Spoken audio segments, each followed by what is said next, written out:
if you look at the rich tastes of India, it is usually bought by the traders. Every coastal area of India had traders who've been traveling to the other countries. From one side they went to African side, the other side they went to Burma, and the other side. Through trading only, people became wealthy, and also the most important thing they have achieved is brought in the cuisine from different countries and adopted it to the Indian taste bud. Namaste, Assalamu alaikum, Sat Sri Akal. Welcome back to another session with your war chef at warava.com. Today we are going to make this awesome Chettinad masala.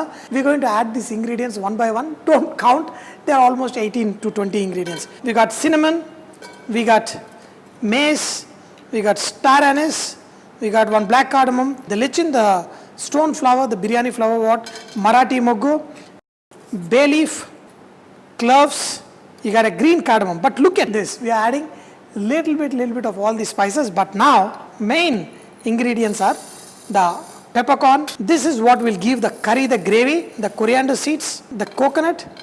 In this add cumin seeds and also the fennel seeds.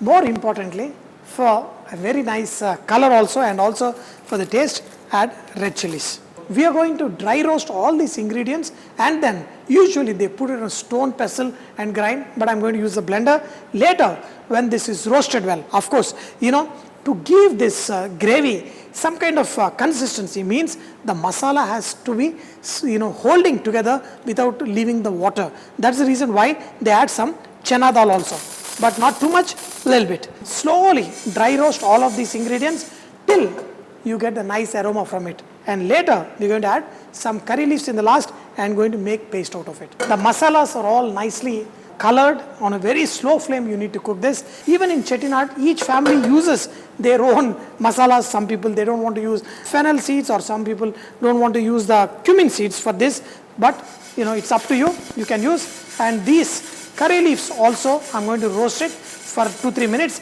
You can add a little bit of water, or else you can add one tomato and make the paste out of it. Look at this, nicely roasted, and let's make a paste out of it. In most of the village cookings, they make one masala and that is what is needed.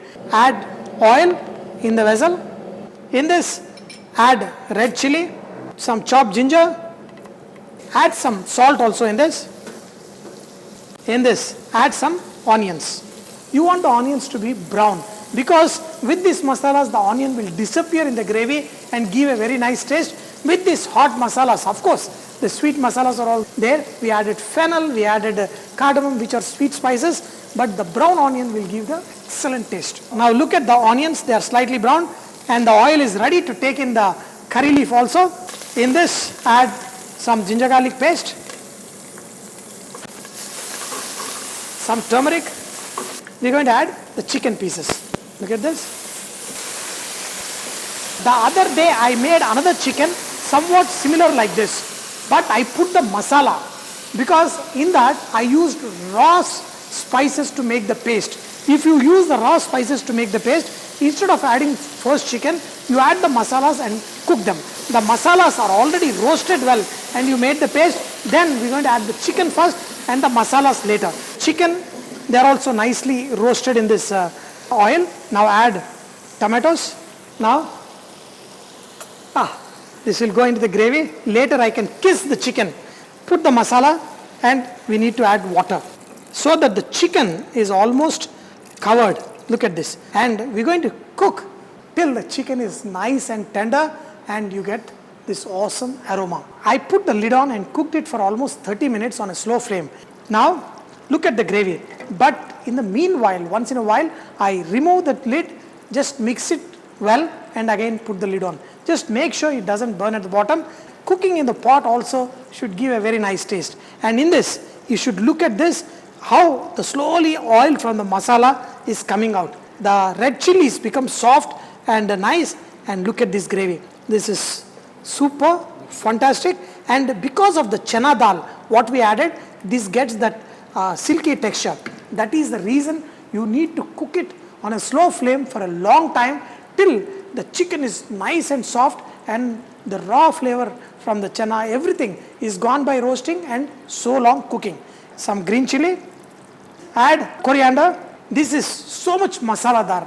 I lived in US for 10 years, and there were so many times I felt, I missed India so much. Then I had a trick. I used to pull out a Chettinad recipe, make that curry, eat it, and I used to sleep so happily with all that masalas and the flavors. And morning I used to wake up and I used to feel I just came back from India. So it used to be so good eating this awesome spicy food. In lot of recipes, I tell you, minimal spices give you really good taste. But I was saying the same thing to Chettinad guy, and he told me, see, all these spices, we use 20 kinds of spices, and these are all like micro medicines. When you eat these spices at least twice or thrice a week, you will never fall sick. Chettinad curry color. Look at this shiny gravy. Ha ha ha ha ha ha ha. వివాహ భోజనంబు వింతైన వంటకంబు వియారి వారి విందు ఓహో నాకే ముందు. What happens is the food actually gets inside the stomach. It's not happening, but we are going to enjoy this. Look at this nice masalas, and it is like super hot. Always with this.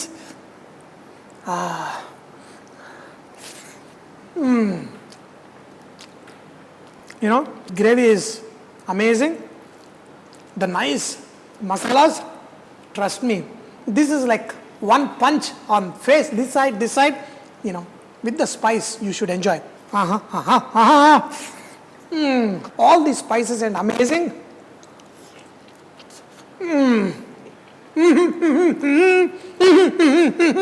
Naake mundu.